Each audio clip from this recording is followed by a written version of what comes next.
Então agora nós vamos começar com as simulações no domínio do tempo, ou também transiente, que é o mais comum no dia a dia, né? O tipo de gráfico que nós vemos no osciloscópio, por exemplo. Até porque para você ter uma simulação no domínio da frequência ou uma medição na vida real, aí você vai precisar de um equipamento um pouco mais sofisticado, né? Então, o que a gente mais vê é no domínio do tempo realmente. Então, para começar, a gente vai explorar um pouquinho as fontes de sinais no domínio do tempo.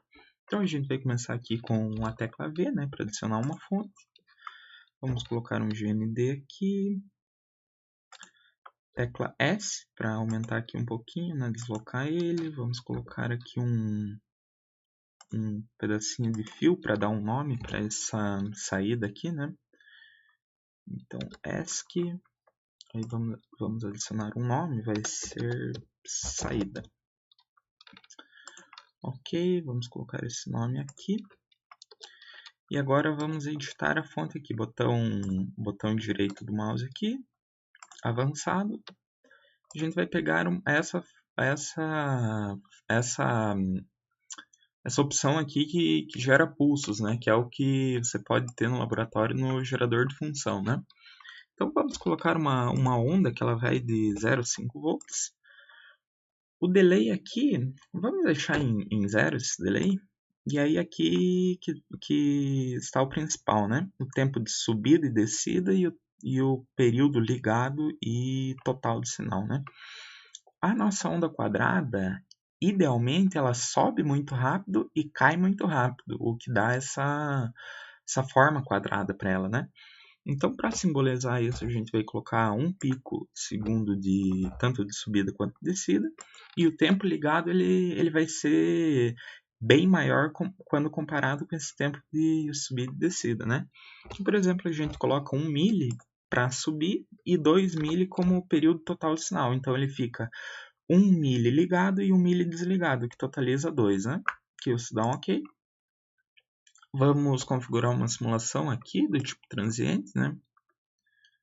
Como o período do nosso sinal aqui é 2 milli, então a gente coloca uma simulação de 20 milli, a gente teria 10 amostras do nosso sinal, né? Então acho que é um bom tempo. E agora a gente pode simular aqui.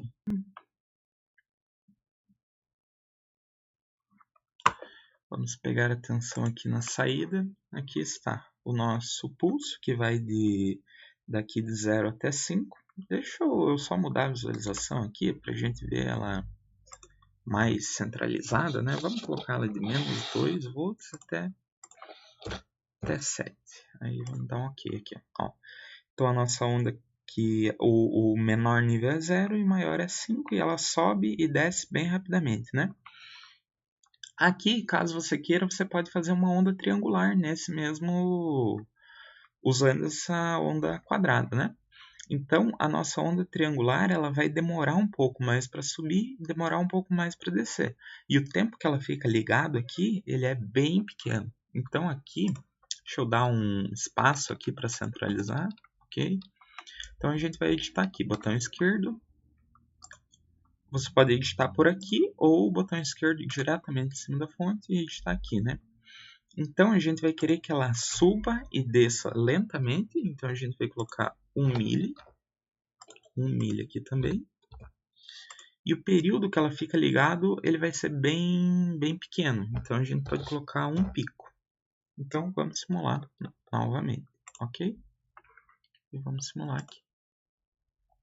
Ó, perceba que agora a gente tem uma onda triangular. Deixa eu aumentar novamente aqui, botão direito. Aqui 7, aqui menos 2, ok. Ó, nossa onda triangular. Caso você queira, você pode fazer aquela onda dente de serra também, né? Que ela sobe aqui, cai a 0 e fica metade do tempo em 0. Ou aquela que começa em 0, sobe e cai aqui, né? A única diferença que vai mudar é que ou ela sobe instantaneamente ou ela desce instantaneamente, né? Que é o nosso tempo pequeno aqui de um pico, né? Então, para fazer aqui sobe rapidamente aqui, né? e ela desce, demora um pouquinho mais para descer, a gente vai mudar aqui no tempo de subida. Então, o nosso tempo de subida aqui, ele vai ser um pico. Vamos simular. Ó, perceba, ela sobe rapidamente e aí ela demora um pouquinho mais para descer. Ou também uma que sobe mais rapidamente e aí ela cai bem rápido, né? Vamos dar um ok aqui, vamos simular novamente. Então, aí está. Agora, a gente vai plotar uma senoide aqui, que é o mais que nós mais trabalhamos, né, no laboratório. Então, vamos fazer uma senoide aqui de... Opa! Vamos apagar esses campos aqui. O que mais interessa aqui no nosso senoide é o offset dela, né, o valor DC que ela oscila em torno, né? Eu vou colocar aqui 0 inicialmente, depois a gente coloca um valor DC. Ela vai ter uma amplitude de... Vamos ver... 1 volt. Isso, 1 volt. E vamos colocar uma frequência aqui bem baixa de 200 Hz. E aí vamos plotar. Aqui é interessante você dar uma analisada antes de plotar o quão adaptado o passo da sua simulação está em relação ao passo da sua senoide, né? Aqui, por exemplo, uma senoide de 200 Hz ela vai ter um período de 1 sobre 200, que é o mesmo que 5 milli. Então, em 20 milli, a gente vai estar pegando 4 períodos dessa senoide, o que é uma boa resolução, né? Então, vamos plotar. Ó, aqui está, então ela oscila em torno do zero, com um período aqui de 5 milli, né? Agora, caso você queira fazer, por exemplo, uma senoide que fica centrada em 1 volt e oscila entre 2 e 0, vamos supor, né?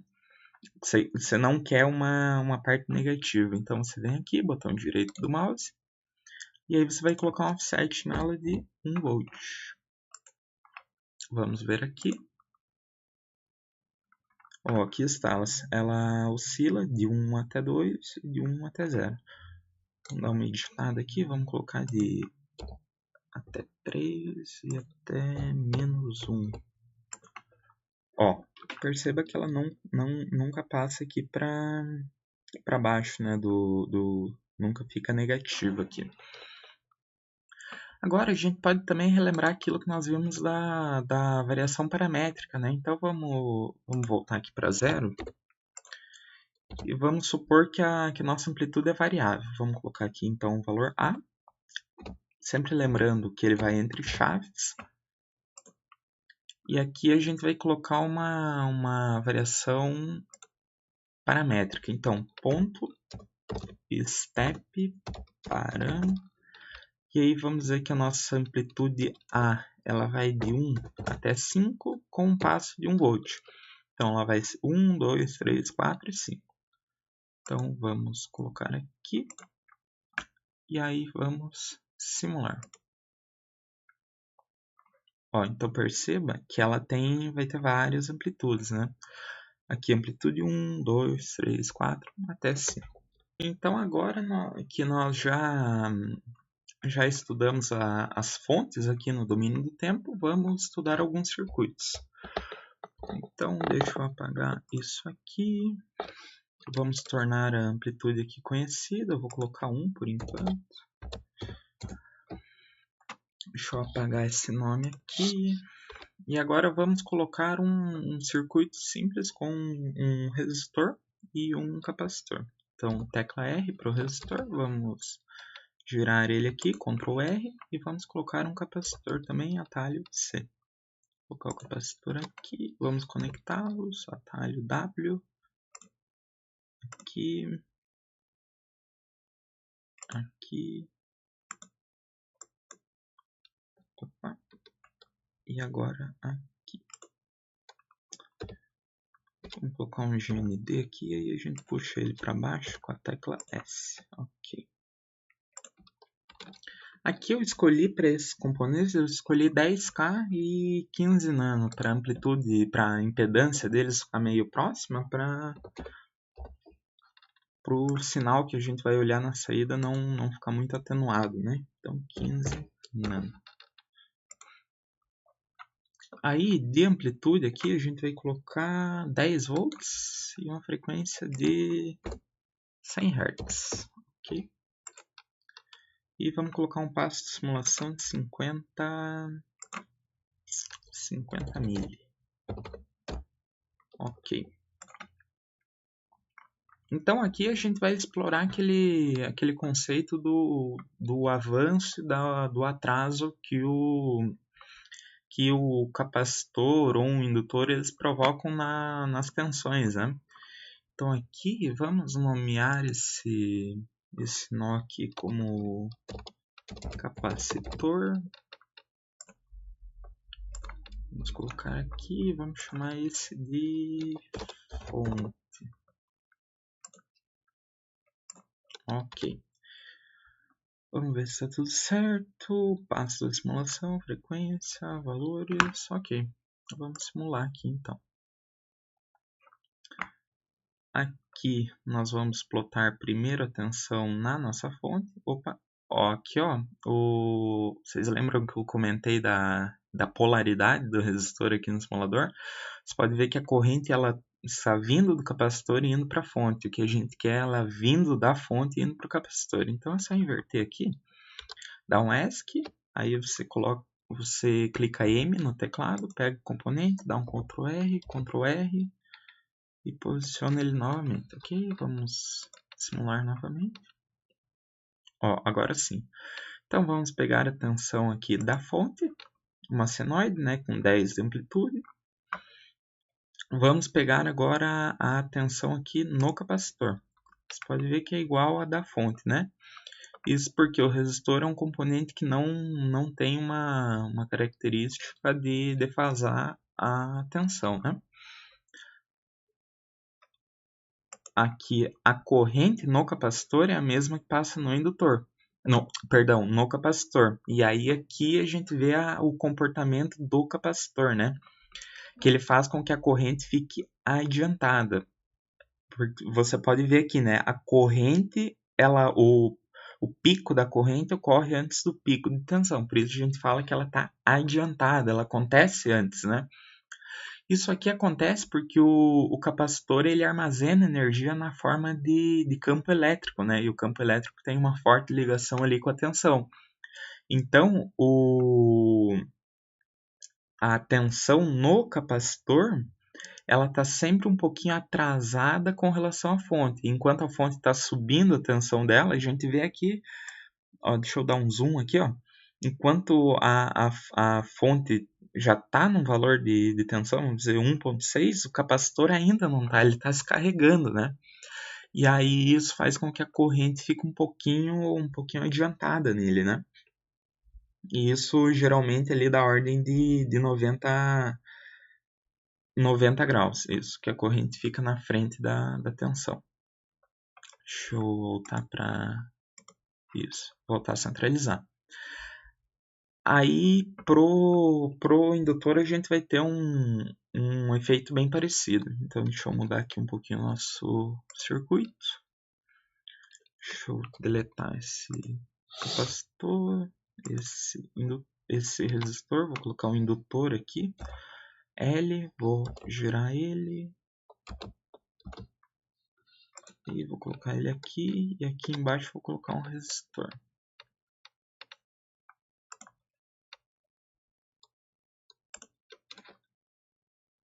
Deixa eu apagar esse resistor aqui. Deixa eu apagar esse pedacinho de fio também. R, W. Aí, agora ficou um pouquinho melhor. Para esse indutor aqui, então a gente vai usar 10 mili. Ok, para esse resistor a gente vai usar 68 ohms. Para a fonte, só vamos mudar essa frequência aqui para 200. E eu passo aqui para 20 mili. Ok. Então agora vamos só mudar esse nome aqui. Vou colocar... Aqui está invertido, né? Resistor. Tensão resistor e aqui... Vamos deixar assim por enquanto. Vamos simular. Vamos apagar isso aqui. Agora vamos plotar aqui a tensão em cima do indutor. Vamos comparar ela com a da fonte aqui. Então aqui ó, você já observa uma pequena defasagem, né, da tensão na fonte e no indutor. Aqui se a gente vê a corrente no indutor, ela está praticamente em fase com a tensão da fonte, né? Deixa eu apagar essa tensão da fonte aqui, só para mostrar uma coisa. Ó, então aqui já é o comportamento ao contrário daquele de via do capacitor, né? A corrente aqui em vermelho ela acontece depois da tensão. Então a gente falou que o indutor atrasa a corrente, né? Lembrando, ele armazena energia na forma de campo magnético fortemente ligado à corrente, né? Então a corrente ela vai tendo uma certa dificuldade, né, para passar pelo indutor, então ela vai ficando um pouquinho atrasada em relação à tensão. Então é isso que a gente pode analisar aqui nesses componentes no domínio do tempo, né? Agora a gente pode fazer uma pequena simulação aqui que eu poderia ter apresentado no vídeo da análise DC, né? Mas resolvi deixar para esse aqui, que é fazer uma análise da carga do capacitor no domínio do tempo, né? Que às vezes no regime DC a gente ignora, né, esse transiente até que ele se carrega e olha só para o permanente onde ele já está carregado, né? Então vamos colocar aqui um resistor de 10K, Ctrl R, colocar ele aqui, e um capacitor de 15 nano. Só fechar essa ligação. Olha, tá do contrário, né? Então vamos M, pego o resistor, girei ele no Ctrl R, vou colocar ele aqui. 10K e 15 nano. 10K, ok. E aqui 15 nano. Aí a gente vai colocar uma fonte DC aqui de 10 volts. Então, aqui nenhum. E o campo DC aqui a gente coloca 10 volts. E vamos aplicar uma simulação transiente aqui de 1 mili. 1 mili, e aí nós vamos habilitar essa opção aqui, que ela considera a fonte começando em 0 e aí rapidamente ela vai para os 10. Caso você não habilite isso aqui, ela começa sempre em 10 e aí você não consegue ver o capacitor se carregando. Então você habilita ela aqui. Ó, feito isso, vamos só apagar isso aqui. Aí vamos simular. Aí vamos pegar essa tensão aqui.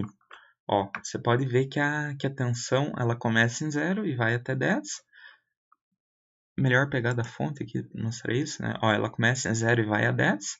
E o capacitor ele demora um pouco até chegar nesse patamar de 10 volts, né? Aquela história da constante de tempo, tal, né? Você multiplica o R pelo C e aí você tem um tal. E aí a gente fala que esse capacitor ele se carrega lá pelos 5 tal, mais ou menos, né? Então aqui, deixa eu mostrar para vocês só a tensão no resistor em função da tensão no capacitor. Então vamos apagar essa tensão da fonte e vamos pegar essa tensão aqui no resistor. Ó, você pode ver que o resistor ele fica submetido a essa tensão da fonte, né, rapidamente. E aí, conforme o capacitor ele vai se carregando, a tensão a potência do resistor vai sendo dissipada pro capacitor. Então a tensão no resistor começa a baixar e ao mesmo tempo a no capacitor começa a aumentar. A gente pode ver isso também quando a gente aplica um pulso no capacitor, que aí essa tensão fica subindo e descendo e a gente vê esse comportamento bem predominante. Então vamos colocar aqui nesse lugar, vamos colocar uma fonte daquela de tipo pulso, que a gente já comentou mais cedo, né? E aí a gente vai colocar ela com algumas características aqui. Vamos colocar ela de 0 a 10 também. 0 a 10. Vamos colocar um delay de 0. Tempo de subida de 1 pico, como eu comentei com vocês, né? Bem rápido. 1 pico. Aí aqui a gente vai colocar 1 milli, 2 milli. 1 milli. 2 milli. Ok. E aí a nossa transiente aqui, a gente pode tirar essa opção. E aí vamos colocar 10 milli, né? Que aí para um período aqui de 2 milli, a gente pega 5 períodos. E aí vamos simular novamente. Ó, aqui a gente já tem algo mais interessante, né? Vou deixar aqui cheio. Então aqui, ó, o capacitor. Deixa eu separar isso aqui para ficar melhor. Vamos colocar para cima. Vamos pegar essa tensão no resistor e colocar aqui para cima. Então a gente pode ver que enquanto o capacitor vai se carregando aqui, a tensão no resistor ela vai diminuindo. E aí a hora que o capacitor começa a liberar essa energia, porque a tensão lá da fonte foi para 0, né? Vamos plotar ela aqui. A tensão da fonte aqui no nó 1. Ó, quando a tensão tá em 10, ele vai se carregando. Quando ela cai para 0, ele vai descarregando. E quem pega essa energia aqui que ele descarrega é justamente o resistor, né? Isso até é interessante você observar no laboratório, que caso você não tivesse esse resistor aqui, quem ia receber essa energia seria o seu gerador de função, que é algo que você não quer. Então você coloca justamente esse resistor aqui para ter um ponto onde esse capacitor possa descarregar, né? E aí isso vai se repetindo. Sobre análise no domínio do tempo seria isso. Agora a gente vai fazer vai explorar algumas funções aqui do nosso simulador e também alguns erros comuns.